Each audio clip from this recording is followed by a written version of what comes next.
اعوذ باللہ من الشیطان الرجیم بسم اللہ الرحمن الرحیم الحمد للہ رب العالمین والصلاة والسلام علی اشرف الانبیاء والمرسلین وعلی آلہ الطیبین الطاہرین المعصومین ولعنۃ اللہ علی اعدائہم اجمعین۔ سب سے پہلے ہم اپنے برادر عزیز حسین رضوی صاحب کی خدمت میں اور تمام اس پروگرام کو دیکھنے والے اور جو جہاں کہیں بھی ہیں سلام عرض کرتے ہیں اور اللہ سے دعا کرتے ہیں کہ پروردگار ہمیں اس رمضان المبارک میں ہدایت کرے کہ ہم اس کی عبادت کریں اور اس سے توبہ کریں اور اپنے اندر اصلاح کریں اور اپنی کمیوں کو دور کریں، اپنی چیزوں کو صحیح کریں۔ اور اللہ تعالیٰ جو بہت کریم ہے، بہت رحیم ہے، جس کے ہم مہمان ہیں اور میزبان مہمان کی ہر خواہش کو پورا کرتا ہے، ہر خواہش کو جسے کہتے ہیں کہ سمیٹتا ہے اپنے دامن میں۔ یہی دعا ہے کہ خداوند عالم ہمیں توفیق دے کہ ہم موت کا کوئی بھروسہ نہیں، اور آپ دیکھیں کووڈ-19 کا جو حشر ہے، جس طرح کی وبا ہے کہ کب کس کو یہ وبا آئے گی اور لے کے چلی جائے گی۔ ہمیں ایسے حالات میں گھبرانا نہیں چاہیے، بس خدا سے رابطہ رکھنا چاہیے اور اپنے معاملات کو، اپنے رابطوں کو ٹھیک کر لینا چاہیے، اور خدا سے تنہائی میں یہ بات کریں کہ پروردگار اگر کچھ ہم سے غلطیاں ہوئی ہیں معافی مانگ لیں، استغفار کر لیں، اور کوشش کریں کہ جتنی دن کی زندگی ملی ہے اس میں کوئی اس طرح گفتگو نہ ہو کہ جس سے میرا خدا ناراض ہو جائے۔ اگر ہم اور آپ یہ سوچیں گے تو میں بار بار کہتا ہوں، میرا ٹاپک اگرچہ اصلاح نفس ہے، لیکن میں کسی کی اصلاح کیا کروں گا، میں صرف آپ کے سامنے میسج کر دیتا ہوں، میٹر پہنچا دیتا ہوں، اور انسان خود اپنی اصلاح خود کر سکتا ہے، کوئی اس کی اصلاح نہیں کر سکتا ہے۔ کسی بھی سچویشن میں ہو، اگر وہ اصلاح اپنی کرے گا تو وہ خود بخود اس مسائل سے نکل آئے گا جس مسائل میں وہ پریشان ہوتا ہے۔ اور آپ دیکھیں کہ رسول اللہ صلی اللہ علیہ وسلم کے جیسی بابرکت ذات مبارک موجود ہو اور ان کے سارے صحابی جو ان کے ارد گرد ہوتے تھے، ان کے پیچھے نمازیں پڑھتے تھے، ان کے ساتھ رہتے تھے، لیکن وہ اصلاح نہیں کر سکے اپنی۔ اس کا مطلب یہ نہیں کہ رسول اللہ کہ تبلیغ میں، رسول اللہ کے بیان میں کوئی نعوذ باللہ اثر نہیں۔ جب تک انسان خود اپنی اصلاح نہیں کرے گا، چاہے رسول کی بز میں کیوں نہ بیٹھا ہو، چاہے نبی کی بز میں کیوں نہ بیٹھا ہو، وہ اصلاح اس کی نہیں ہو سکتی ہے۔ اور جن لوگوں نے اصلاح کیا، دیکھیں وہ کس طرح سے پاک صاف رہے اور آج ان کا کتنا عزت و آبرو سے نام لیا جاتا ہے۔ تو ہمیں چاہیے کہ ہم اپنے معاملات کو ٹھیک کریں، اور مولا کا ایک قول بھی ہے نہج البلاغہ میں کہ جب گھروں میں بیٹھ جاؤ تو اپنے معاملات صحیح کرنا شروع کر دو۔ اور آج دیکھیں وہ وقت آ گیا ہے کہ ہم گھروں میں بیٹھے ہوئے ہیں، اور بڑی اچھی بات ہے کہ رمضان مبارک بھی ہے، اور جہاں پر لاک ڈاؤن ہے اور جہاں پہ ہمیں گھر میں اسٹے ایٹ ہوم کا آرڈر ہے، ٹھیک ہے تھوڑی سی تکلیف ہے، لیکن اس کا بھرپور فائدہ اٹھائیں، اور بجائے اس کے کہ یہ وقت جو ہوتا ہے یہ دعا کا وقت ہوتا ہے، اور افطار کا بھی وقت ہوتا ہے، افطاروں کی تیاری ہوتی ہے، تو آپ افطار کی تیاری بھی کریں، اور افطار کی تیاری کے ساتھ ساتھ جس خدا کے کہنے پہ آپ روزہ ہیں، جس رسول کے کہنے پہ آپ روزہ ہیں، اس سے رابطہ بھی رکھیں، اور یہ گفتگو بھی سنیں جو اس وقت گفتگو آپ کے سامنے ہو رہی ہے۔ آج میں چاہتا ہوں کہ مولا کائنات کے نہج البلاغہ میں بڑے حسین اور بڑے خوبصورت جملے آپ نے ارشاد فرمائے ہیں، جو ہماری اصلاح کے لیے اور ہمارے لیے بہت زیادہ مفید بھی ہیں، بہت کافی بھی۔ تو بہت سے طریقے کے لوگ ہیں، اور ہر طریقے کے لوگوں کی بات مولا کائنات نے نہج البلاغہ میں کیا ہے، اور جس چیز کی طرف بہت زیادہ زور ڈالا ہے وہ ہے موت کو یاد کرنا، آخرت کو یاد کرنا، اور دنیا میں وہ چیزیں ترک کر دینا جس سے آخرت خراب ہو رہی ہو۔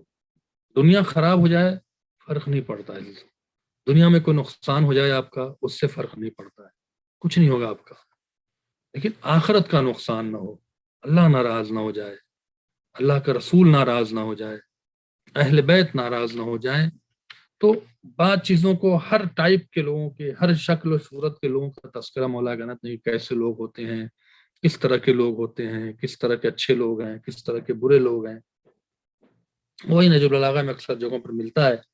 آج مولا کائنات نے ان لوگوں کی بات کی ہے جو مولا کی نگاہ میں بدترین لوگ ہیں۔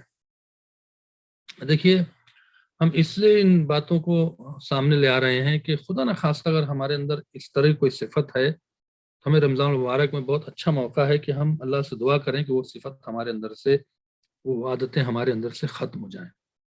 تو اس لیے ان چیزوں کو ہم پیش کر دیتے ہیں، اور ان چیزوں کو پیش کریں گے جو اچھی ہیں، تاکہ ہماری حوصلہ افزائی ہو ہم جو کر رہے ہیں۔ لیکن اللہ کا شکر ہے کہ ہم نیک کام بہت کرتے ہیں، ایسا نہیں ہے، نمازیں پڑھتے ہیں، افطار کرتے ہیں، سب کچھ کرتے ہیں۔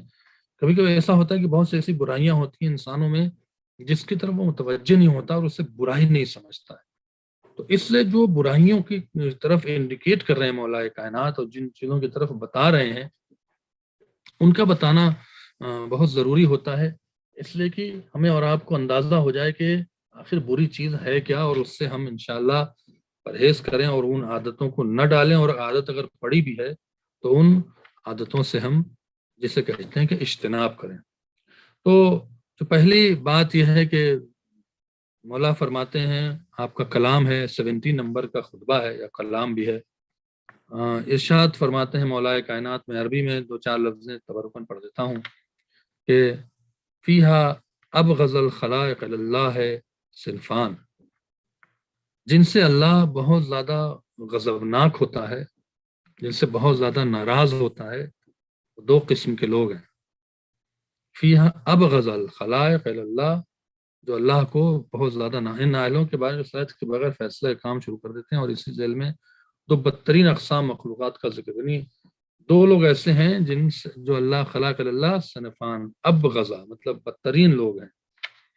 الصنف الاول ان ابغض الخلائق اللہ رجلان، دو مرد ہیں، دو طریقے کے ایسے لوگ ہیں جو بدترین لوگ ہیں۔ کون لوگ ہیں؟ رجل وکلہ اللہ الی نفسہ، یاد رکھو پروردگار کی نگاہ میں، خدا کی نگاہ میں بدترین خلائق دو طرح کے افراد ہیں۔ بہت سخت ہے جان محترم، اللہ نہ کرے یہ صفات ہمارے اندر ہو، اور اگر ہے تو خدا عالم ہمیں ہدایت کرے کہ ہم ان صفات کو ختم کر لیں۔ کون لوگ ہیں؟ دو لوگ، دو طریقے کے لوگ اللہ کی نگاہ میں بدترین اس کی مخلوق ہیں، بدترین لوگ ہیں۔ وہ شخص جسے پروردگار نے اسی کے رحم و کرم پہ چھوڑ دیا ہے، اور وہ درمیانی راستے سے ہٹ گیا ہے، یعنی اللہ اکبر، اسی کے رحم و کرم پہ چھوڑ دیا، یعنی خدا نے اسے چھوڑ دیا ہو، یعنی خدا اس کی اصلاح نہیں کر رہا ہو، خدا اس کو توجہ نہ کر رہا ہو۔ کتنی عجیب سی بات ہے، کتنی بھیانک بات ہے کہ خدا ہمیں چھوڑ دے، کیونکہ اللہ کا ان اللہ یہدی من یشاء، اللہ جس کی چاہتا ہے ہدایت کرتا ہے، اللہ جس کو چاہتا ہے عزت دیتا ہے، اللہ جس کو چاہتا ہے رزق دیتا ہے، اللہ جس کو چاہتا ہے حیات دیتا ہے، اللہ جس کو چاہتا ہے موت دیتا ہے، اللہ ہی سب کچھ دیتا ہے۔ اور اللہ ہی چھوڑ دے تو پھر عزت کہاں ملے گی؟ اللہ ہی چھوڑ دے تو پھر رزق کہاں ملے گا؟ پھر عزت و آبرو کے ساتھ رزق کہاں ملے گا؟ دولت مل جائے گی عزیزو، دولت تو بھی کماتے ہیں جو اللہ کے خلاف لڑے بھی ہیں، عزت کہاں ملے گی؟ شرف کہاں ملے گا؟ اللہ قرآن مجید میں کہتا ہے ہم مومنین کے دلوں پہ سکون نازل کرتے ہیں۔ جب اللہ نے چھوڑ ہی دیا ہے، جب اللہ آپ کی طرف توجہ نہیں دے رہا، تو آپ کو سکون کہاں سے ملے گا؟ کیونکہ سکون اللہ سے ملنا ہے، عزت اللہ سے ملنی ہے، رزق اللہ سے ملنا ہے، ہدایت اللہ سے ملنی ہے۔ قرآن مجید کی آیتیں جو میں نے آپ کے سامنے پڑھ دی ہیں، ان اللہ یہدی من یشاء، اللہ جس کی چاہتا ہے ہدایت کرتا ہے۔ الف لام میم ذالک الکتاب لا ریب فیہ ھدی للمتقین، یہ قرآن مجید ہے جو متقین کی ہدایت کرتا ہے، اور اللہ کہتا ہے میں ہدایت کرتا ہوں اس کو متقین ہونے کی۔ قرآن مطلب اللہ، قرآن اللہ کا کلام ہے۔ جب اللہ چھوڑ دے گا تو قرآن بھی آپ کی ہدایت میں، جب اللہ چھوڑ دے گا تو آپ یہ کیسے یقین کر سکتے ہیں، یہ کیسے مان سکتے ہیں کہ جس سے خدا چھوڑ دے اسے رسول نہیں چھوڑیں گے، جس سے خدا چھوڑ دے اسے اہل بیت نہیں چھوڑیں گے؟ ہاں جی خدا آؤ میرے پاس آؤ، تم نے خدا چھوڑ دیا ہے، تم کو خدا نے چھوڑ دیا، آؤ میرے پاس آ جاؤ میرے پاس، ایسا تو نہیں ہوگا۔ جسے اللہ چھوڑ دے گا اسے رسول بھی چھوڑ دے گا، اسے اہل بیت بھی چھوڑ دیں، جسے اہل بیت اور رسول چھوڑ دیں سوائے ذلت اور رسوائی کے اور بدترین انسان ہونے کے نہیں ہو سکتا ہے۔ تو وہ شخص جسے پروردگار نے اسی کے رحم و کرم پہ چھوڑ دیا ہے، یعنی اللہ اکبر، کیسے چھوڑ دیا ہے؟ کیسے پتہ چلے کہ مطلب چھوڑ دیا گیا ہے؟ ہمیں تو نہیں پتا، ہم اللہ سے تو میرا ڈائریکٹ رابطہ نہیں ہے، اللہ نے کیسے چھوڑ دیا ہے، کس طرح پتا چلے؟ تو پھر اس کی تشریح بیان کی جاتی ہے۔ جاہل انسانوں کو ہمیشہ، وہ جاہل وہ کون ہے؟ وہ درمیانی راستے سے ہٹ گیا ہے۔ درمیانی راستہ کیا ہے؟ نہ افراط ہے، نہ ایکسٹریمسٹ، نہ غلو ہے، نہ حد سے تجاوز ہے گفتگو میں، نہ بالکل مقصر ہے، نیچے گر گئے ہیں۔ ان کے لیے بات کریں، وہ کون لوگ ہیں؟ کہ پہلے میں اس کی تشریح کر دیتا ہوں اور پھر آگے۔ صرف وہ لوگ کیا کرتے ہیں؟ صرف بدعت کا دل دادا ہے۔ بدعت سے مراد کیا ہے؟ نئی چیزوں کا ایجاد کرنا، نئے کاموں کا کرنا، جس کا تعلق نہ خدا سے ہے، نہ رسول سے ہے، نہ اہل بیت سے ہے۔ نہ اس کام سے خدا راضی ہے، نہ اس کام سے اہل بیت راضی ہے، نہ اس کام سے اللہ کا رسول راضی ہے۔ بدعت وہی ہے، یعنی نیا کام کرنا، ایسا کام کرنا جس سے اللہ رسول راضی نہ ہو، اور ایک کھوج نکالنا، کہتا نہیں نئی چیز بیان ہو، نیا میٹر آئے۔ جو نئی چیزیں ہیں نا، کبھی نیا چیزیں بدعت نہ بن جائیں، دوسری چیزیں جو ہے وہ تو صرف بدعت کا نہیں، نئی چیزوں کا دل دادا ہوتا ہے، نئی چیزوں کی طرف بھاگتا ہے اور گمراہی کی دعوت پہ فریفتہ ہے۔ یعنی اگر کوئی اچھے کام کے لیے کہتا ہے تو منہ بناتا ہے، اچھے کام کے لیے کہا جاتا ہے تو بہانے کرتا ہے، اور جب اگر کوئی دعوت دی جاتی ہے گمراہی کی، مثال کے طور پر کہا چلو مجلس چلتے ہیں، آج وہ جاب ہے، کل صبح پرسوں آ جائیں گے، آج چلو ذرا افطار پہ چلتے ہیں، وہاں پہ دعائے کمیل بھی ہوگی، چلو امام بارگاہ چلتے ہیں، شب جمعہ ہے، دعائے کمیل پڑھتے ہیں، دیکھتے ہیں ابھی تو تھک کے آ گئے ہیں، فلاں ہے، ٹالے گا، چلو ذرا ایک ایونٹ ہے فلاں کا، ایسا ویسا جو ہوتا ہے، تو فوراً تیار ہو جاتا ہے، خوشی خوشی تیار ہو جاتا ہے۔ شب جمعہ میں دعائے کمیل کے لیے، مجلس کے لیے، افطار میں جانے کے لیے خوشی نہیں ہوتی ہے، تیار نہیں ہوتا ہے، بہانے کرے گا، دوست بہت مشکل سے، بیوی سمجھائے گی، دوست چلو بھائی چلو بھائی، تو بڑی مشکل سے تیار ہوتا ہے۔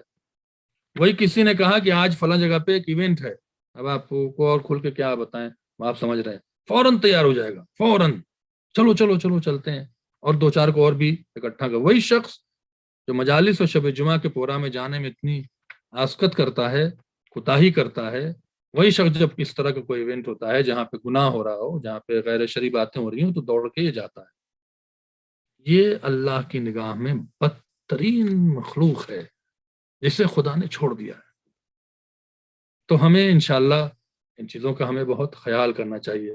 ایک وہ شخص ہے کہ جو مجلس کرتا ہے، ماتم کرتا ہے، سب کچھ کرتا ہے، اور کسی نے کہا ایونٹ پہ چلو تو چلا گیا، بہرحال نادل خواستہ چلا گیا، بعد میں کہہ رہا ہے پروردگار معاف کر دے، میں تو چلا گیا تھا، تو وہ بات الگ ہے۔ مجلس نہیں کرے گا، ماتم نہیں کرے گا، بہانے کرے گا، اور جب اس طرح کے ایونٹ آئیں گے تو دوڑ کے جائے گا۔ تو ایسے لوگ بدترین لوگ ہیں، جسے اللہ نے، جب اللہ نے چھوڑ دیا ہے تو مولا کیا کہہ رہے ہیں؟ تم بھی چھوڑ دو، تم بھی ایسے لوگوں سے دوستی نہ کرو، ایسے لوگوں سے کنارے رہو۔ اور یہ دوسرے افراد کے لیے ایک مستقل فتنہ ہے، یعنی یہ شخص جو بدعتوں کو بہت پسند کرتا ہے، گمراہی کی دعوت کو بہت شوق سے ایکسپٹ کرتا ہے، تو سمجھ لو تمہارے لیے فتنہ ہے، تمہارے لیے امتحان ہے۔ اس کے ساتھ جاؤ گے، تم فتنے میں جاؤ گے، تم گمراہ ہو جاؤ گے، مصیبت میں آؤ گے۔ اور سابق افراد کی ہدایت سے بہکا ہوا ہے۔ اگر اس کی ہدایت کی گئی ہوتی پیچھے، اور اس نے ہدایت لیا ہوتا، اور اس نے ایک ماحول میں پرورش پائی ہوتی، اس طرح کا نہیں ہوتا، کیونکہ بہک گیا ہے، راستے سے ہٹ گیا ہے، بدعتوں کی طرف بھاگتا ہے، گمراہی کی دعوت کی طرف بھاگتا ہے، اس سے کنارے ہو جاؤ، یہ مستقل فتنہ ہے۔ پھر فرمایا اپنے پیروکاروں کو گمراہ کرنے والا ہے، اور جو بھی اس کے ساتھ آئے گا اسے گمراہ کر دے گا، اسی لیے ہم ان کا ساتھ نہیں پکڑتے ہیں جو اہل بیت کے دشمن ہیں، ان کے پیچھے ہم نہیں آتے ہیں جس سے زہرا ناراض ہے، کیونکہ وہ گمراہ ہیں، اگر ہم ان کے پیچھے آئیں گے تو ہمیں بھی گمراہ کر دیں گے، زندگی میں بھی اور مرنے کے بعد بھی۔ یہاں بھی گمراہ کرے گا، مرنے کے بعد بھی کیا گمراہ کرے؟ زندہ ہے، مر جائے گا تو کیسے گمراہ کرے؟ ارے کچھ نہیں ہوتا ہے، ایسے ہی مولوی لوگ ڈراتے رہتے ہیں، کوئی بات نہیں ہے، کرو، دیکھا جائے گا، انجوائے کرو، لائف ہے، روزہ ووزہ کیا ہے، چلو چلتے ہیں، یہاں چلتے ہیں، وہاں چلتے ہیں۔ یہ لوگ، یہ بدترین لوگ ہیں جنہیں خدا نے چھوڑ دیا ہے، تو ہمیں اور آپ کو بھی چھوڑ دینا چاہیے۔ پھر فرمایا کہ دوسروں کی غلطیوں کا بھی بوجھ اٹھانے والا ہے، یعنی دوسروں غلطیوں کا بوجھ، کے غلطی آپ سے ہو گئی، ٹھیک ہے، آپ سے غلطی ہوئی نا، بس وہ لے کے اس سر پہ، جسے ہوتا ہے کہ ہمارے ہاں اپنے ملکوں میں آپ کے بھی ہوتا ہوگا کہ سبزیاں بیچنے والا کیا کرتا ہے، سبزی کا بوجھ اٹھا تو چلاتا ہے سبزی لے لو، سبزی لے لو، سبزی لے لو، آئس کریم لے لو، آئس کریم لے لو، آئس کریم کا بوجھ اٹھاتا ہے اور آئس کریم بیچتا ہے۔ یہ کیا کرے گا، تمہاری غلطیوں کا بوجھ اٹھائے گا اور پورے معاشرے میں چلائے گا، غلطی کی، غلطی کی، غلطی کی، غلطی کی، جیسا آج کل ماشاءاللہ کافی کثرت سے ہونے لگی ہیں یہ باتیں، کہ کوئی اگر خدا نخواستہ کوئی غلط بات کہہ گیا، خدا نخواستہ کوئی غلط بات آ گئی، تو ہم اور آپ واٹس ایپ اور فیس بک پر اس طرح اس کو ٹہلاتے ہیں، اس طرح اس کے بارے میں باتیں کرتے ہیں، جیسے لگتا ہے کہ پتہ نہیں کیا اس سے مل جائے گا۔ یہ وہ لوگ ہیں جنہیں مولا کائنات اپنی نگاہ میں بدترین کہہ رہے ہیں، جو دوسروں کی غلطیوں کا بھی بوجھ اٹھانے والا ہے اور ان کی خطاؤں میں بھی گرفتار ہے، یعنی غلطی کر دی تو بس پیچھے آ گیا اس کے اور ان کی غلطیوں کو ابھارنے لگا، اور خود بھی، یا تو ایک معنی یہ ہے، دوسرے معنی یہ ہے کہ خود بھی وہ تو کر رہے ہیں تو ہم بھی کریں گے، وہ ایسا کر رہے ہیں تو میں بھی ایسا کروں گا، ان کے یہاں شادی میں ناچ گانا ہوا ہے تو میرا بھی ناچ گانا ہوگا، ان کے یہاں شادی میں مثال کے بے پردگی ہے تو میرا بھی بے پردگی ہوگی۔ یہ دوسروں کی خطاؤں میں خود کو گرفتار کرنا، یہ بدترین لوگ ہیں۔ تو اللہ کا شکر ہے ہمیں اور آپ کو اس قسم سے بچنا چاہیے۔ یہ بدترین کیوں ہو جاتے ہیں، ایسا کیوں ہو جاتا ہے؟ تو اس کی تشریح اور شرح میں لکھا جاتا ہے کہ جاہل انسان کو ہمیشہ یہ خواہش ہوتی ہے کہ پروردگار انہیں ان کے حال پہ چھوڑ دے۔ جو جاہل ہوتے ہیں، جنہیں اپنی عاقبت کا پتہ نہیں ہے، جنہیں یہ علم نہیں ہے کہ مرنے کے بعد حشر کیا ہونا ہے، وہ چاہتا ہے ارے یار ہر وقت بس یار ہر جگہ جاؤ تو بس حلال ہے، ہر جگہ جاؤ تو حرام ہے، یار آزادی نہیں ہے کوئی، یار اپنی لائف ہی نہیں ہے کوئی کہتا ہے جی پردہ کرو، کوئی کہتا ہے جی نماز پڑھو، کوئی کہتا ہے جی روزہ رکھو، کوئی کہتا ہے قرآن پڑھو، اماں کہتی ہیں نظر کر لو، ابا کہتے ہیں قرآن پڑھو، ہماری تو کوئی لائف ہی نہیں ہے۔ جب دیکھو میری ماں ٹوک رہی ہوتی، جب دیکھو میرا باپ ٹوک رہا ہوتا ہے، دن بھر آپس ہمیں شریعت بتا رہی ہوتی۔ یہ جو باتیں کرتے ہیں لوگ، ان کو مولا کیا کریں، یہ جاہل ہیں، یہ اپنی عاقبت سے، اپنے انجام سے باخبر نہیں ہیں، اور یہ چاہتے ہیں کہ ہمیں اللہ ہمارے حال پہ چھوڑ دے، یعنی ہماری لائف ہے، ہم انجوائے کرنا چاہتے ہیں۔ اور آپ دیکھیں کہ جو لوگ اس بات کو بہت اچھا سمجھتے ہیں نا، اس کی لائف ہے بھائی، آپ کیوں بار بار اس کو ٹوک رہے ہیں؟ ارے اس کا کیا مطلب ہے، لائف ہے تو جو چاہے کرے گا، لائف ہے تو آپ کیوں ٹوک رہے ہیں؟ نہیں، ٹوکنے کے لیے اسلام کہتا ہے ٹوکو، نہیں انل منکر واجب ہے، ہمارے شریعت میں ہے کسی کو برائی سے روکنا۔ کوئی اگر مثال کے طور پر برائی کی طرف جا رہا ہے تو نہیں، آپ کیوں بول رہے ہیں بھائی؟ ان لوگوں کو بدترین لوگ کہا گیا ہے، مولا کہنا تھا ایسے لوگوں کو بدترین لوگ کہا ہے۔ بڑی سخت بات ہے جو معذرت کے ساتھ آپ برا نہیں مانیے گا، اس لیے کہ ہماری لائف ہے، ہم جینا چاہتے ہیں، کیوں ہمیں ٹوکا جا رہا ہے، کیوں ہمیں روکا جا رہا ہے؟ تو وہ مولا کہتے ہیں کہ جاہل انسانوں کو ہمیشہ یہ خواہش ہوتی ہے کہ پروردگار انہیں ان کے حال پہ چھوڑ دے اور وہ جو چاہیں کریں، کسی طرح کی کوئی پابندی نہ ہو، وہ چاہتے ہیں جو چاہیں کریں، کوئی پابندی ان پہ نہ ہو، ان کی لائف ہے، ان کی لائف اسٹائل ہے۔ حالانکہ در حقیقت یہ بدترین عذاب الہی ہے۔ یہ جو انسان کی خواہش ہوتی ہے کہ ہمیں کوئی نماز کے لیے نہ ٹوکے، ہمیں کوئی قرآن کے لیے نہ ٹوکے، ہمیں کوئی حرام پہ نہ ٹوکے، ہمیں کوئی حلال پہ نہ ٹوکے، کوئی شادی بیاہ میں نہ ٹوکے، ہم جو چاہیں کریں، وہ حلال ہو کہ حرام ہو، یہ جو ہوتا ہے اور ٹوکا جاتا ہے تو ناراض بھی ہوتے ہیں کہ میری لائف ہے، کیوں ٹوکا جا رہا ہے، مجھے کیوں روکا جا رہا ہے؟ یہ در حقیقت میں بدترین عذاب الہی ہے، جو عذاب آیا ہے لیکن انسان اس کو سمجھ نہیں رہا۔ تو عزیزان محترم، ان باتوں کو محسوس کیجیے گا۔ انسان کی فلاح و بہبود اسی میں ہے کہ مالک اسے اپنے رحم و کرم کے سائے میں رکھے۔ اللہ جس کو اپنے رحم و کرم کے سائے میں رکھتا ہے، اس کی کامیابی وہی ہے، ورنہ اس کی توفیقات کو سلب کر کے اس کے حال پہ چھوڑ دیا جائے، وہ لمحوں میں فرعون، قارون، نمرود، یزید، حجاج، متوکل بن سکتا ہے، اگرچہ اسے احساس یہی رہے گا کہ اس نے کائنات کا اقتدار حاصل کر لیا ہے اور پروردگار اس کے حال پر بہت زیادہ مہربان ہے۔ یعنی جب اللہ چھوڑ دیتا ہے اور آپ نے ادھر ادھر کر کے نہ حرام کا خیال نہ حلال کا خیال، اور آپ نے اقتدار بھی حاصل کر لیا اور فرعون کی طرح ہو گئے، نمرود کی طرح ہو گئے، یزید کی طرح ہو گئے، بعد میں وہی شخص سوچتا کیا ہے، اللہ تو بڑا مہربان ہے، کرم ہے جی خدا کا، بہت پاور ہے میرے پاس، بہت پیسہ ہے میرے پاس، لیکن یہ نہیں پتا ہے کہ اللہ اس سے کتنا ناراض ہے کہ اس کے حال پہ اس نے چھوڑ دیا ہے۔ یہ بدترین لوگ ہیں، ہمیں ان سے بچنے کی کوشش کرنا چاہیے۔ تو مولا نے کیا کہا تھا کہ دو طریقے کے لوگ ہیں جو دنیا میں اللہ کی نگاہ میں بدترین مخلوقات ہیں. پہلے کا تذکرہ کر دیا میں نے کہ وہ کیا کرے گا، راستے سے ہٹا ہوا ہوگا، بدعت کا دل دادا ہوگا، بدعت کو بہت پسند کرتا ہوگا، نئی باتوں کو، اور گمراہی کی دعوت پر بہت زیادہ خوش ہوتا ہوگا، دوسروں کے لیے فتنہ ہوگا اور گمراہ کرنے والا بھی ہوگا اور گمراہ بھی ہوگا. تو ایسے لوگوں سے جو غلطیوں کا دوسرے کے پروپیگنڈا کرے، جو دوسروں کی خطاؤں کو اجاگر کرے، یہ بدترین لوگ ہیں اس دنیا میں. تو ہمیں اور آپ کو ان سے پرہیز کرنا چاہیے. دوسری قسم کیا ہے؟ الصنف الثانی ورجل فقمش جهلا موضع في الجهال الامه عاد في اغباس الفتنه امن بما فيه عقد الهدنه قد سماه اشباه الناس عالما وليس به بكرا فاستكثر من جمع ما قل منه خير مما كثر حتى اذا ارتوى مما عاجن. وہ شخص، دوسرا کون ہے؟ وہ شخص جس نے جہالتوں کو سمیٹ لیا ہے. مولا کائنات کے دور میں بڑے واقعات ہوئے، اور میں ایک کا نام لیتا ہوں ابو موسیٰ اشعری کا، جس نے حضرت علی کو، آپ سوچیں کہ ابو موسیٰ اشعری کی کیا اوقات تھی، حضرت علی خلافت سے معزول کیا تھا اس نے حکمین کے فیصلے پر. تو مولا کائنات انہی لوگوں کی طرف اشارہ کرتے ہیں کہ جن کے پاس علم کچھ نہیں ہے، جانتے کچھ نہیں ہیں، اور اپنے کو علامہ سمجھتے ہیں، پڑھا لکھا سمجھتے ہیں، دین کا دال نہیں جانتے اور عالم دین کے مقابلے پر کھڑے ہو جاتے ہیں. یہ بھی بدترین لوگ ہیں. وہ شخص جس نے جہالتوں کو سمیٹ لیا ہے، جہالتیں ادھر ادھر کی باتیں نہ سر ہے نہ پیر ہے، اور انہی کے سہارے جاہلوں کے درمیان دوڑ رہا ہے.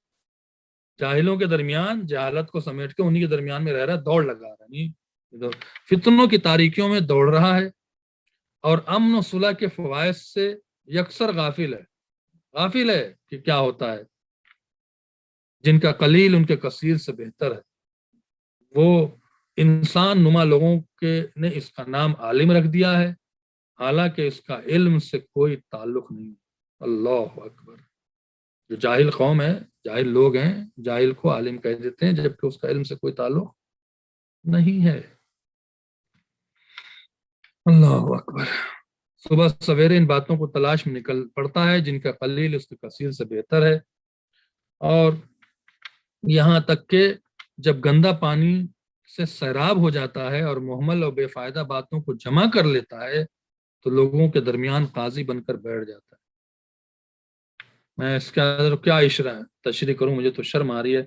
میں کہتا عجیب سا لگے گا، لہٰذا میں تشریح نہیں کرتا ہوں. گندے پانی صبح سے دوڑ کے جہالت، جھوٹ، فراڈ، ظلم کر کے آیا اور بیٹھ کے قضاوت کر رہا. دیکھیں معاویہ کیا کر رہا تھا، یزید کیا کر رہا تھا. درمیان کا، اور اس کے امر کی ذمہ داری لے لیتا ہے، کہتا میں ذمہ دار ہوں، میں کرتا ہوں تمہارے ساتھ. امور دوسروں لوگوں پر مشتبہ ہیں، انہیں صاف کر دے گا. جو چیز کوئی نہیں کر سکا ہے وہ میں کر دیتا ہوں، کیونکہ اللہ رسول کا خوف ہی نہیں ہے، جو چاہے کر دے. یہ شبہات اس میں اس طرح گرفتار ہے جس طرح مکڑی اپنے جال میں نہیں. یہ جو اس میں خود اعتمادی ہے، خود پرستی آ گئی ہے، کہ جہل مرکب، یعنی پڑھا لکھا نہ ہو اور اپنے کو بہت زیادہ علامہ سمجھ رہا ہو، اس کو جہل مرکب کہتے ہیں. اس میں آدمی جکڑ جاتا ہے، پھر وہ نکلنا اس کا بڑا مشکل ہوتا ہے. کسی کی ہدایت کو تسلیم نہیں کرتا، کسی کی بات کو تسلیم نہیں کرتا، کسی کی تعریف نہیں کرتا، اپنے کو علامہ سمجھتا ہے. وہ شخص بہت خطرناک ہے. یہ شبہات میں اس طرح گرفتار ہے جس طرح مکڑی اپنے جالے میں پھنس جاتی ہے. وہ شبہات مطلب خود اعتمادی، خود پرستی، خود پسندی. اس لیے بھی نہیں معلوم کہ صحیح فیصلہ کیا ہے یا غلط. اس کو یہ بھی نہیں پتا ہے کہ میں جو کہہ رہا ہوں صحیح ہے کہ غلط ہے. پھر کہتا ہے اگر صحیح کیا ہے تو بھی ڈرتا ہے کہ تاکہ شاید غلط ہو جائے، اور اگر غلط کیا ہے تو یہ امید رکھتا ہے کہ کہیں صحیح ہو جائے، چلو صحیح ہو جائے. تو اس طرح کے لوگوں سے ہمیں اور آپ کو پرہیز کرنا چاہیے انشاءاللہ. صلوات پڑھیں محمد و آل محمد پر. اللہم صلی علی محمد و آل محمد. پھر مولا کائنات اپنے 20 نمبر خطبے میں بڑا حسین جملہ ارشاد فرماتے. میں نے چندہ چملے خطبوں سے لے لی ہیں جو ہماری اصلاح کے لیے اور ہمیں سوچنے پر مجبور کر دے کہ آیا ہمیں کیا فیصلہ کرنا چاہیے. تبھی ہم اور آپ اپنی اصلاح کر سکتے ہیں، ورنہ نہ ہم آپ کی اصلاح کر سکتے ہیں، نہ آپ کی اصلاح کے لیے بیٹھے ہیں. ہم صرف مولا کی باتوں کو آپ تک پہنچا دیتے ہیں اور آسان لفظوں میں پہنچانے کی کوشش کرتے ہیں تاکہ ہماری ذمہ داری ہمیں پہنچانا، ہماری ذمہ داری اپنے نفس کی اصلاح کرنا ہے، آپ کے لیے خدمت کرنا ہمارا فرض ہے، اور ہم آپ کی خدمت میں حاضر ہیں، اور ہم باتیں آپ تک انشاءاللہ پہنچاتے رہیں گے اور پہنچا رہے ہیں۔ پھر فرمایا یقیناً جن حالات کو تم سے پہلے مرنے والوں نے دیکھ لیا ہے۔ اب یہاں پر بہت سے ایسے لوگ ہیں جو غافل ہیں، ایسے رہتے ہیں یہاں پہ جیسے لگتا ہے ان کو موت ہی نہیں آتی۔ تو انہیں قبرستان جانا چاہیے۔ جب تم خدا کو بھولنے لگو اور جب تمہیں اپنے مرنے کا یقین نہ آئے تو قبرستان جاؤ اور دیکھو، قبروں کو دیکھو۔ یہ شخص کیا تھا؟ کل یہ شخص جس کی توتی بول رہی تھی پورے شہر میں، میئر تھا، منسٹر تھا، آج کہاں ہے؟ قبر کے اندر ہے، کوئی پوچھنے والا نہیں۔ محل میں رہتا تھا، قبر میں پڑا ہوا۔ قبرستان میں جاؤ، دیکھو لوگ کیسے قبروں میں اتارے جا رہے ہیں۔ آج نکل ہماری بھی نوبت آنی ہے اور ہم کو بھی قبر میں اترنا ہے۔ اس کے لیے مولا فرماتے ہیں کہ یقیناً جن حالات کو تم سے پہلے مرنے والوں نے دیکھ لیا ہے، تو مر گئے جنہوں نے حالات دیکھ لیے ہیں، جنہوں نے موت کا منظر دیکھ لیا ہے، جنہوں نے موت کی تکلیف دیکھ لی ہے، جنہوں نے قبر میں سوال جواب کی سختی دیکھ لی ہے، جنہوں نے فشار قبر دیکھ لیا ہے، جنہوں نے برزخ دیکھ لیا ہے، اگر تم مرنے سے پہلے ان کو دیکھ لیا ہے، اگر تم دیکھ لیتے، جنہوں نے دیکھ لیا، اگر تم دیکھ لیتے تو پریشان و مضطرب ہو جاتے، تمہارا جینا دوبارہ ہو جاتا، تم جی نہیں سکتے تھے۔ اس کا مطلب کیا ہے؟ مولا کائنات کا جملہ ہے، نہج البلاغہ میں ہے، نعوذ باللہ، تصور بھی نہیں کہ غلط بیانی ہو جائے، یوں ہی دل جوئی کے لیے بات کہہ رہا ہوں۔ اس کا مطلب یہ ہے کہ مرنے کے وقت سے لے کے اور مرنے کے بعد کچھ مشکل چیزیں ہیں کہ اگر ہم اسے دیکھ لیں تو ہم پریشان ہو جائیں۔ ان مشکل کو آسان کرانے کے لیے ہمیں مشکل کشا کی ضرورت ہے، اور مشکل کشا اسی وقت ہمارا ساتھ دیں گے جب مشکل کشا کو راضی کریں، جب مشکل کشا کی مرضی پہ چلیں۔ تو یقیناً جن حالات کو تم سے پہلے مرنے والوں نے دیکھ لیا ہے، اگر تم بھی دیکھ لیتے تو پریشان اور مضطرب ہو جاتے اور بات سننے اور اطاعت کرنے کے لیے تیار ہو جاتے، فوراً تیار۔ نہیں اب بھائی چھوڑ دو، نہیں اب تیار۔ جیسے اب کیا ہے ہندوستان میں آج، جب تک کرونا نے اپنا زور نہیں دکھایا تھا کیا ہوا تھا؟ ماسک کوئی نہیں پہنتا تھا، ڈسٹنس کوئی نہیں رکھتا تھا۔ اب جو اتنا زیادہ موتیں ہونے لگی ہیں تو اب دیکھیں سب ماسک پہننے لگے، چونکہ انہیں دکھنے لگا ہے۔ تو انسان جو ہے وہ اسی طرح کا ہوتا ہے کہ جب اسے مشکل دکھتی ہے تب وہ تیار ہوتا ہے کچھ کرنے کے لیے۔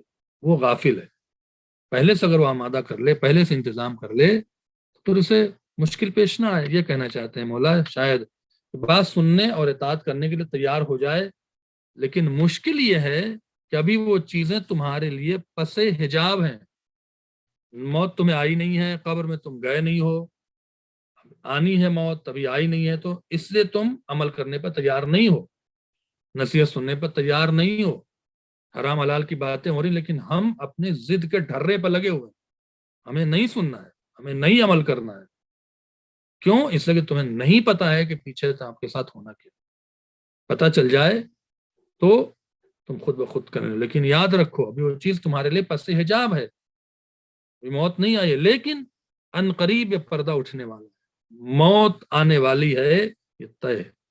جب موت آنے والی ہے تو آپ کو بتایا جا رہا ہے کہ موت کے بعد یہ حالات آپ کے خراب ہوں گے، تو آپ کیوں نہیں تمام چیزوں کر لیتے ہیں؟ پھر فرمایا مولا نے بے شک تمہیں سب کچھ دکھایا جا چکا ہے، دکھایا جا نہیں، تمہیں بتایا جا چکا ہے کہ یہ ہونا ہے، یہ ہونا ہے۔ دکھایا جا چکا ہے مطلب قبر دکھائی جا چکی ہے، لوگوں کا مرنا تمہیں دکھایا جا چکا ہے، موت تمہیں دکھائی جا چکی ہے، قبریں تم نے دیکھ لی ہیں، قبر میں اترتے ہوئے مردوں کو دیکھ لیا ہے، تمہیں دکھایا جا چکا ہے کہ موت آنی اور قبر میں جانا ہے، اور تم نگاہ ہے بینا رکھتے ہو اور تم دیکھ رہے ہو، ایسا نہیں کہ اندھے ہو، اور سب کو سنایا جا چکا ہے، چونکہ تم گوشت شنوا نہیں، تم سننے والا کان رکھتے ہو، تمہیں سب کچھ بتایا جا چکا ہے، یہ حرام ہے، یہ حلال ہے، اس سے ناراض ہوتا ہے خدا، اس سے راضی ہوتا ہے خدا، یہ سب بتایا جا چکا ہے کہ کس چیز سے خدا راضی ہے، کس چیز سے خدا ناراض ہے، کس چیز سے اہل بیت راضی ہیں، کس چیز سے جس سے خدا ناراض اس سے اہل بیت ناراض، جس سے اہل بیت ناراض اس سے خدا ناراض،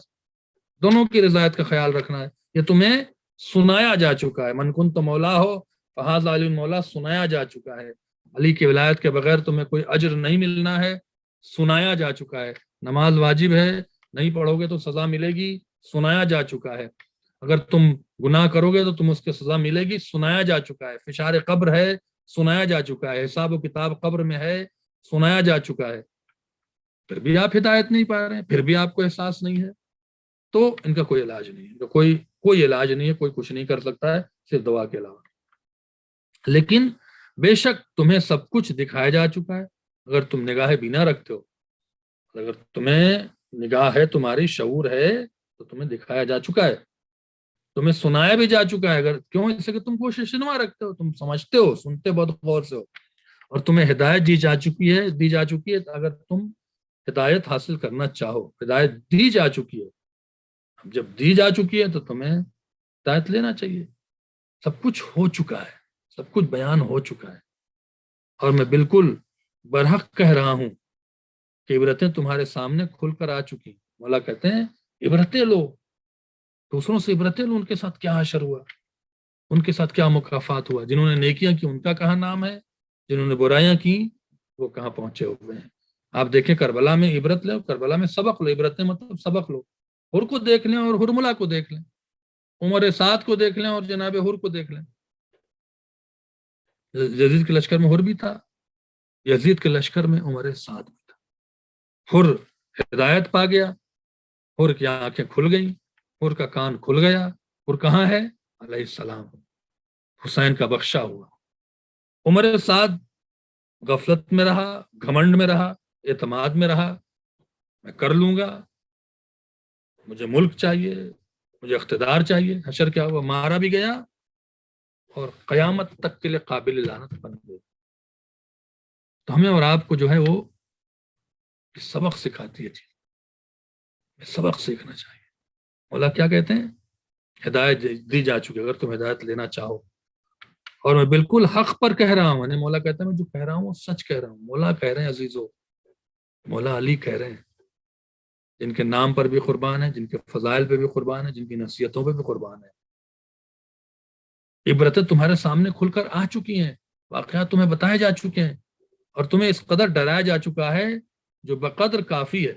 اتنا تمہیں ڈرایا گیا ہے قرآن مجید میں کہ عذاب ہوگا، یہ ہوگا، وہ ہوگا، کہ اب تمہیں اس طرح ڈرانے کی ضرورت نہیں ہے. اب تم ہدایت نہیں پانا چاہتے ہو تو تم جانو، تمہارا کام جانے. اور ظاہر ہے کہ آسمانی فرشتوں کے بعد الہی پیغام کو انسانی پہنچانے والا ہے. یعنی الہی پیغام کو تو انسانی پہنچائے گا نا. انسان نے پہنچا دیا، اب تک ساری باتیں آ چکی ہیں.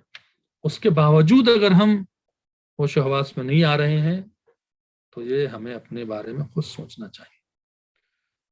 یہ نہ سوچے عزیزو کہ ہمیشہ یہاں پہ رہنا ہے،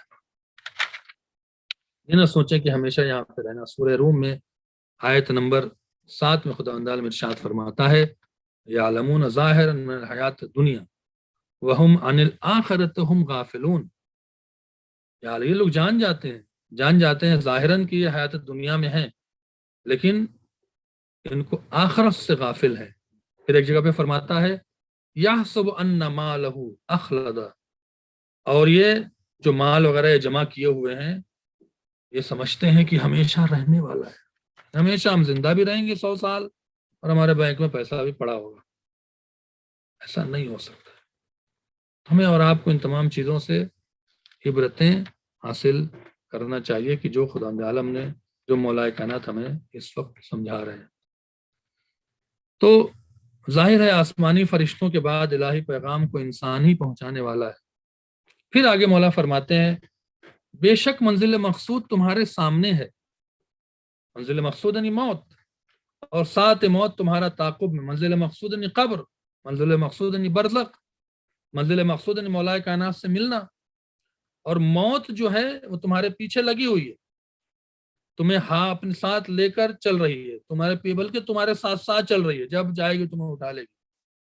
اپنا بوجھ ہلکا کر لو، گناہوں کا بوجھ ہلکا کر لو، قرضوں جو وعدے کیے ہیں اس کو نبھا دو، جو ذمہ داریاں اٹھائی ہیں اسے پورا کر دو. ہلکا کر لو اپنے بوجھ کو. بہت سی ذمہ داریاں سے دوش ہو جاؤ جو نہیں کر سکتے ہو.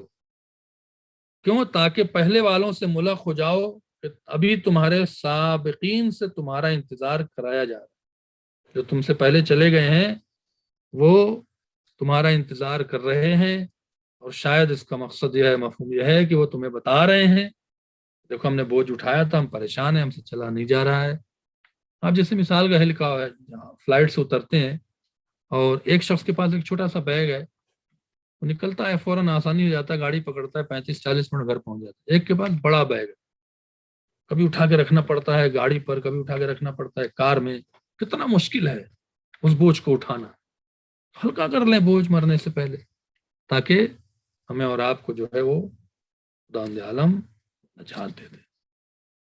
تو اس طرح سے گفتگو ہے مولا کائنات کی، امید ہے کہ اتنا میرے لیے کافی ہے، اور بہرحال کلام مختصر بھی ہو تو بہت ہی حسین ہوتا ہے، اور میں نے مولا کے کلام آپ کے سامنے پڑھے ہیں۔ عزیزان محترم، ہمیں اپنی اصلاح خود کرنا چاہیے، ہمیں بدعتوں کی طرف، ہمیں جاہلوں کا ساتھ نہیں دینا چاہیے، ہمیں پڑھے لکھوں کا ساتھ دینا چاہیے، علم دین حاصل کریں، عالم دین سے، علماء سے رابطہ رکھیں، علماء سے سیکھیں، ان کی غلطیوں کو، ان کی خطاؤں کو بوجھ بنا کے اٹھا کے شور نہ مچائیں، وہ بھی انسان ہیں، اور احترام کریں تاکہ خدا اندلم آپ کو ہدایت کی طرف لے آئے۔ تو امید یہی ہے کہ رمضان المبارک میں آپ جب بھی تنہا ہوں تو میں کہتا ہوں کہ اللہ سے بات کریں، امام زمانہ سے بات کریں، جیسے اپنے ماں باپ سے بات کرتے ہیں۔ امام زمانہ ہمیں اور آپ کو ہمارے ماں باپ سے زیادہ عزیز رکھتے ہیں، خاص کر کووڈ-19 میں مولا سے کہیں کہ مولا میں نے اپنے بچوں کو آپ کی غلامی میں دیا، میں نے اپنی بیٹیوں کو اپنی کنیزی میں دیا، آپ ان کی حفاظت کریں، تو انشاءاللہ حفاظت ہوتی رہے گی۔ آئیے آہستہ آہستہ وقت جو ہے وہ افطار کی طرف جا رہا ہے، دعا پڑھتے ہیں، اور انشاءاللہ دعائے ماہ رمضان، تاکہ خدا عالم جو ہے ہمارے دعا کو قبول کرے۔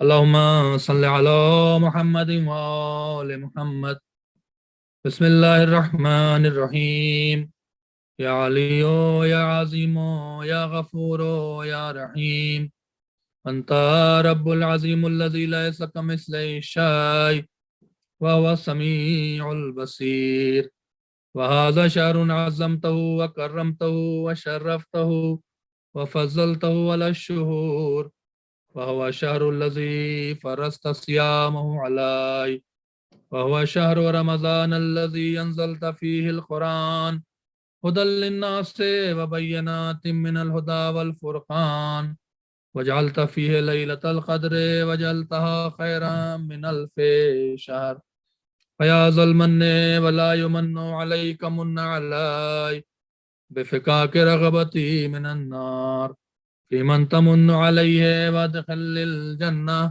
برحمتك يا أرحم الراحمين۔ اللهم صل على محمد وآل محمد، اللهم ادخل على أهل القبور السرور، اللهم اغن كل فقير، اللهم اشف كل جائع، اللهم اكس كل عريان، اللهم اغز دين كل مدين، اللهم فرج عن كل مكروب، اللهم رد كل غريب، اللهم فك كل أسير، اللهم اصلح كل فاسد من أمور المسلمين، اللهم اشف كل مريض، اللهم سد فقرنا بغناك، اللهم غير سوء حالنا بحسن حالك، اللهم اغز عنا الدين واغننا من الفقر، انك على كل شيء قدير برحمتك يا ارحم الراحمين۔ اللهم صل على محمد وآل محمد، دعائے امام زمان مل کے پڑھتے ہیں۔ بسم اللہ الرحمن الرحیم، اللهم كن لوليك الحجة ابن الحسن صلواتك عليه وعلى آبائه في هذه الساعة وفي كل ساعة، وليا وحافظا وقائدا وناصرا ودليلا وعينا، حتى تسكنه أرضك طوعا وتمتعه فيها طويلا برحمتك يا أرحم الراحمين۔ اللہم صلی علی محمد وآل محمد۔ بھائی محترم، کووڈ 19 کی وبا ہے، بہت موتیں ہو رہی ہیں، بالخصوص ہندوستان کے لکھنؤ شہر میں کافی شیعہ پریشان ہیں، کافی موت ہو رہی ہے، تمام انسان کی موت ہو رہی ہے، تمام اہل بیت کے چاہنے والوں کو جو جہاں کہیں بھی رہ رہے ہوں ان کو کووڈ 19 اور تمام مریض سے محفوظ رکھنے کے لیے حسین رضوی بھائی جو ہر روز اس رمضان مبارک میں آپ حضرات کی خدمت میں آتے ہیں اور سیٹ اپ کرتے ہیں، ان کو، ان کی تمام فیملی کو، تمام رشتہ داروں کو، جو بھی کابل ہوائج کی مینجمنٹ کے ذمہ دار ہیں ان کے تمام رشتہ داروں کو، تمام لوگوں کو، اور جس گھر سے پروگرام ہو رہا ہے نسیم نقوی صاحب، ان کے اہلیہ کے تمام رشتہ داروں کو، تمام اعزاء کو، ان کو، میرے تمام عزیز اور اقارب کو، تمام رشتہ داروں کو، تمام مومن مومنات کو، تمام کینیڈینز کو، تمام جی ٹی اے کے بالخصوص مومنین کو جن کی محبت ہمارے ساتھ ہمیشہ رہی ہے، ان کی حفاظت کے لیے، ان کی صحت یابی کے لیے، کوئی مریض ہے کووڈ 19 سے، بہت سے مریض ہماری فیملی میں بھی ہوئے ہیں، کہیں بھی کوئی مریض ہو، یہاں پر بھی ہو، کہیں پر پاکستان میں ہو، ہندوستان میں ہو، ایران میں ہو، عراق میں، جہاں کہیں بھی ہو، سب کی صحت یابی کے لیے، اور بالخصوص نیاز جعفری صاحب کی صحت یابی کے لیے، ناہید رضوی صاحبہ کی صحت یابی کے لیے، اور بھی حسنین صاحب کی صحت یابی کے لیے، اور بھی جو نام دیے گئے ہیں ذہن میں نہیں ہے، عباس کاظمی کی جو بہترین مرثیہ خان ہے، مولا کا ذاکر ہے، ان کی والدہ کی صحت یابی کے لیے، اور بھی ایک دو نام آئے ہیں جو ہمارے ذہن میں نہیں آ رہے ہیں، سب کی صحت یابی کے لیے آئیے ہم یجیب کا عمل کرتے ہیں، خداوند عالم ہمارے اس عمل کو ضرور قبول کرے گا۔ بسم اللہ الرحمن الرحیم۔ اما یجیب المضطر اذا دعاه ویکشف السوء، اما یجیب المضطر اذا دعاه ویکشف السوء، اما یجیب المضطر اذا دعاه ویکشف السوء، اما یجیب المضطر اذا دعاه ویکشف السوء، اما یجیب المضطر اذا دعاه ویکشف السوء، اما یجیب المضطر اذا دعاه ویکشف السوء۔ الہی بحق زہرا وبیہا وبعالہا وبنیہا۔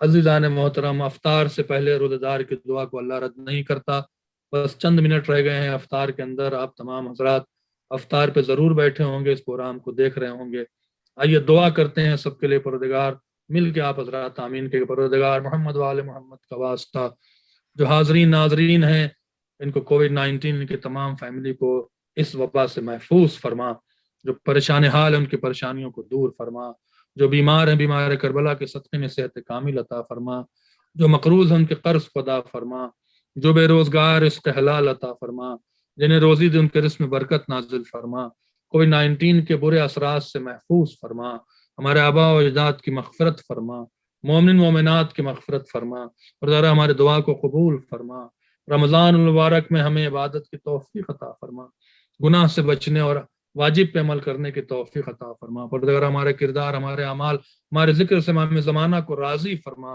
امام کے ظہور میں تعجیل فرما، ہمیں ان کے جان نثاروں میں شامل فرما۔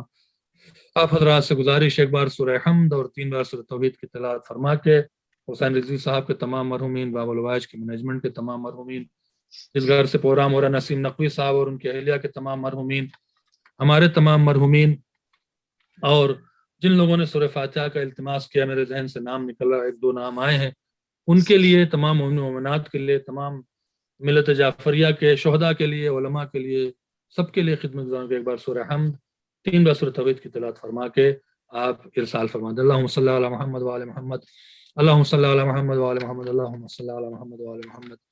بسم اللہ الرحمن الرحیم، الحمدللہ رب العالمین، الرحمن الرحیم، مالک یوم الدین، ایاک نعبد و ایاک نستعین، اهدنا الصراط المستقیم، صراط الذین انعمت علیہم غیر المغضوب علیہم ولا الضالین۔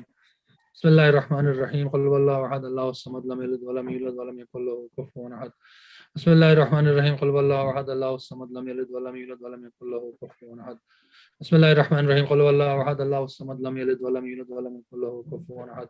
اللہم صلی علی محمد وآل محمد، اللہم صلی علی محمد وآل محمد، اللہم صلی علی محمد وآل محمد۔ سورہ کا ثواب نے جن کا نام لیا سب کے لیے، اور جنہوں نے آج پروگرام کو اسپانسر کیا ان کے تمام مرحومین کے لیے، وہ طفیل محمد وآل محمد، ایصال کیا ثواب کو، جو بھی ذکر ہوا ہے، جو بھی پڑھا گیا ہے، جو بھی سورہ پڑھی گئی ہیں، خدا ان کی مغفرت فرما. ربنا تقبل منا انک انت سمیع الدعاء. اذان مغرب بے افق GTA ٹورنٹو.